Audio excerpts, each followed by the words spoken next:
I was making a movie here, and the trailer pulled up in front of an Irish pub.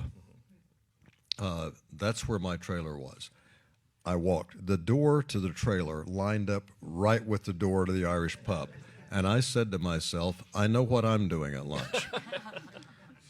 So I go, at lunchtime, I go into the Irish pub, and I sat down at the bar, and I ordered a Budweiser in a bottle, no glass.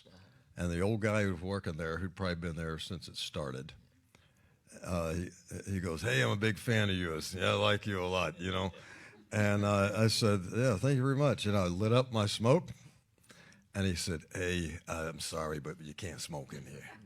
And I said, in an Irish pub in New York, you can't smoke? You got to be kidding me. He goes, yeah, I'm sorry. So I went outside on the patio, right by the street, and there was a wrought iron kind of gate thing and a fence. And I sit right by the table by the fence. And so I've got my beer, I've got my smoke, and the waitress girl comes over and she says, oh, I'm sorry, you can't smoke here. I said, I'm outside. And she said, yeah, I know, but I'm sorry, it's stupid, but you can't smoke here. So I said, all right. I stand up, I open the gate, I stand on the sidewalk, and then she said, I'm sorry, you can't drink your beer on the sidewalk. So here's how I did it. There's the fence, there's the sidewalk, there's the patio. I would go like this. So that's how I spent my lunch. And I said to the girl, I said, you see all these buses going by? You see all these cars going by?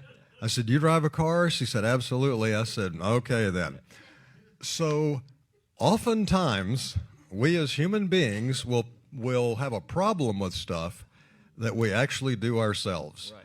I said, if you went over there and put your mouth in the tailpipe of that bus, it would kill you instantly.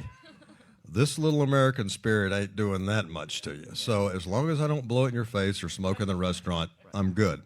So I'm not really the guy to talk to about that kind of thing. About situational ethics, right?